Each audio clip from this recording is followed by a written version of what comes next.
શાકભાજીમાં ભાવ વધે છે ત્યારે લોકો ઉહાપો કરે છે. પેટ્રોલના ભાવ વધતા કોઈ કહેવા નહીં જતું. अभी सब भाव गर्मी की वजह से सब भाव ऊंचा रहता है, माल कम आता है इसलिए. ખેડૂતને જ્યારે ભાવ વધારો હોય ત્યારે જ પૈસા મળે અને ભાવ ઘટાડો હોય ત્યારે પૈસા નથી મળતા ખેડૂતને. नींबू में क्या है कि अभी रमजान महीना चल रहा है, नींबू की ज़्यादा वो सब ऊपर होता है और नींबू कम हुआ है. अभी 2 दिन से आवक चालू हुई है, भाव 2 दिन से कम हुआ है.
नमस्कार, आप देख रहे हैं द राष्ट्रम। मैं हूं मनोज शर्मा। बढ़ती महंगाई में सब्जियों के दाम जिस तरह से बढ़ रहे हैं और जो गृहिणी है उनकी जो रसोई का बजट बिगड़ा है, उसकी असली वजह क्या है? दाम कहां बढ़ रहे हैं? क्या किसान दाम बढ़ा रहे हैं या फिर जो एजेंट हैं वो दाम बढ़ा रहे हैं या फिर सब्जी विक्रेता को ये दाम महंगे बेचने पड़ रहे हैं?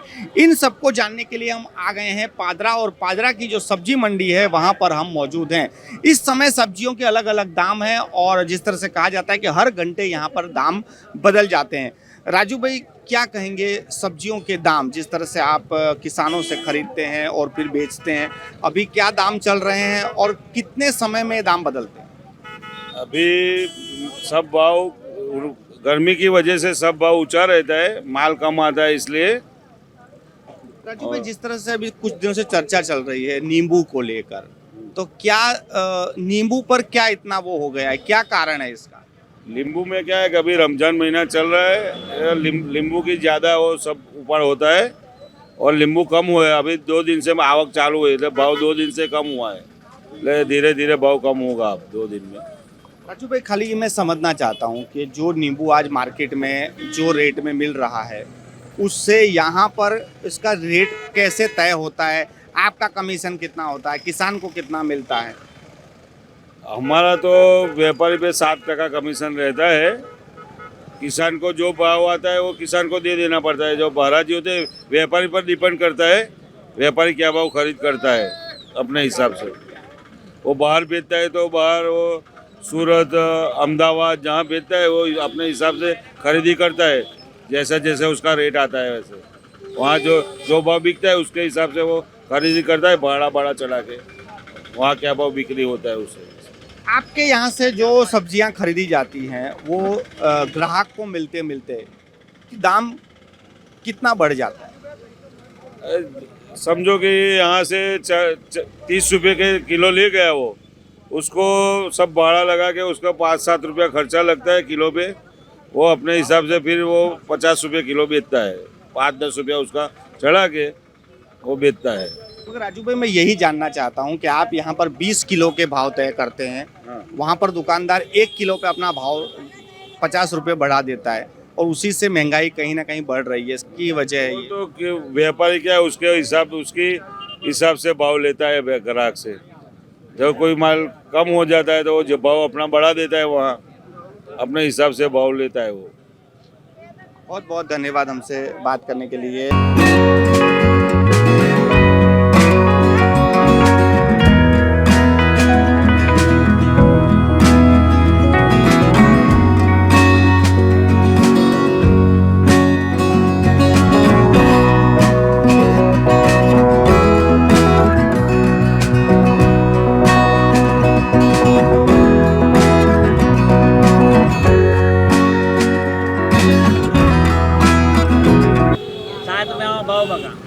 વિજયભાઈ, શાકભાજીના ભાવ પર રોજ ચર્ચા થાય છે કે આટલા ભાવ વધી ગયા, આટલા ભાવ વધી ગયા. આ સાંભળો જ્યારે તમે લોકો તો શું લાગે તમને? શાકભાજીમાં ભાવ વધે છે ત્યારે લોકો ઉહાપો કરે છે. પેટ્રોલના ભાવ વધતા કોઈ કહેવા નહીં જતું. એનું કારણ શું? પેટ્રોલમાં જઈને કોઈ તો ખબર પડે. આટલા બધું પેટ્રોલ ભરાય છે તો શાક મોંઘું નહીં ખવાય એમનાથી? શાક મોંઘું ખવાશે કે નહીં ખવાય? પેટ્રોલમાં કોઈ હુવાપો કરતો નહીં, શાકભાજીમાં હુવાપો કરે છે કોઈ મતલબ વગરનું છે સાહેબ. હું તો એમ કહું.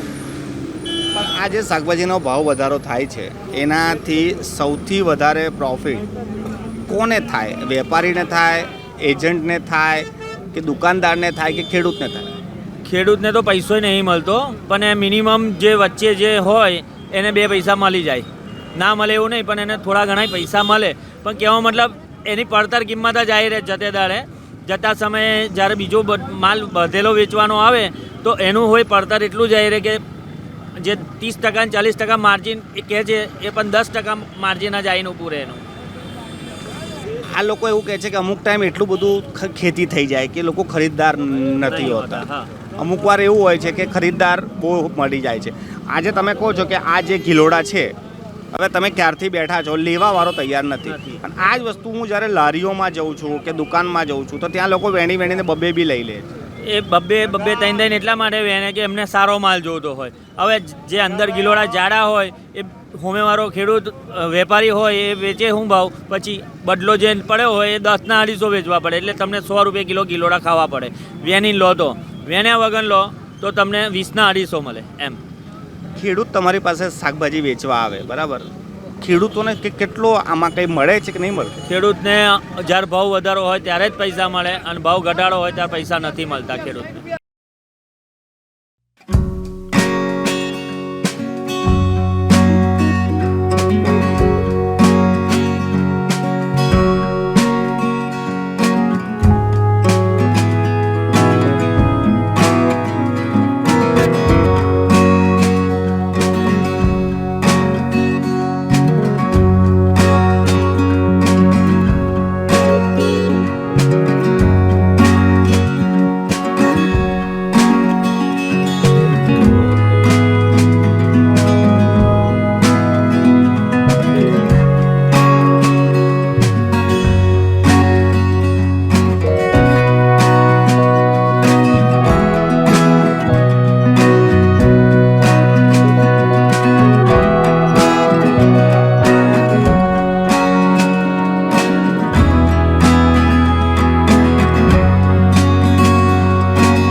आप देख रहे थे कि यहाँ से पता चलता है कि यहाँ पर जो सब्जियाँ मिल रही हैं वो थोक के दाम मिल रही हैं. और यहाँ पर जब पूरे थोक के माल पे 8% दाम बढ़ाए जाते हैं, मगर वही सब्जियाँ जब आपके घर तक पहुँचती हैं तो दुकानदार आपसे उसकी जो लागत होती है वो किलो में आ जाती है और किलो के बाद वो लागत काफ़ी बढ़ जाती है. यहाँ पर किसान आते हैं, अपनी सब्जियां लेके आते हैं और ऐसे ही किसान हमारे साथ भी हैं जो अपनी सब्जियां लेकर आए हैं और उनका क्या कहना है. क्या नाम है आपका और आप क्या लेकर आए हैं? मैं हूँ जी बलवंत सिंह परमार. मैं भिंडा लेके आया हूँ. क्या भाव चल रहा है अभी, और अभी जो सब्जियों के भाव बढ़े हैं आपको क्या लगता है? अभी तो 700-800 में बिकने जा रहे थे मार्केट में, यहाँ बाहर तो 300-400 में बिक रहे हैं अभी. तो ये 300-400 रुपए की जब आप भिंडी बेचते हैं तो आपको कितनी लागत पड़ती है और कितना किलो? अब हम किलो पे समझे, आप 300 रुपए जो बता रहे हो, 15 रुपये किलो, मतलब 15 रुपये किलो पड़ता है. और खेत में 60 रुपया मजूरी, एक मजूर को, वो 3 मजूर आते हैं खेत में. और 7 दिन में दवाई 500 रुपया खर्चा वही होता है दवाई का. और खातर मैक्सिमम 400 रुपये के आसपास खातर आता है. लेकिन आप बता रहे जिस तरह सब्जियों के दाम जब बढ़ते हैं तो लोगों को लगता है कि किसान कमा गए. किसान कुछ नहीं कमाते, किसान को लॉस ही जाता है, दूसरा कुछ नहीं। इसके सिवाय आप क्या करते नहीं, मैं नौकरी करता हूँ, BDR फार्मा, नौकरी करते कॉन्ट्रैक्ट बेच कर। क्यों आप लोग जब खेती करते हैं, लोग बोलते हैं खेती में तो बहुत पैसा है, सब्जी में बहुत पैसा है, तो फिर नौकरी भी करना पड़ता है। घर की खेती है तो करनी ही पड़ेंगी, थोड़ी उसको ऐसे ही रहने देंगे। आप देख रहे हैं कि यहाँ पर किसान ये जो भिंडी है इसका 15 रुपए किलो पर बेच रहा है। जब आप इसी भिंडी को खरीदेंगे तो आपको अंदाजा आ जाएगा कि आपने कितने गुना ज़्यादा दिया है। सब्जी के दाम किसान से नहीं बढ़ रहे हैं, थोक मंडी से नहीं बढ़ रहे हैं, तो वो दाम कहाँ जाकर इतने बढ़ रहे हैं ये आप भी समझ सकते हैं।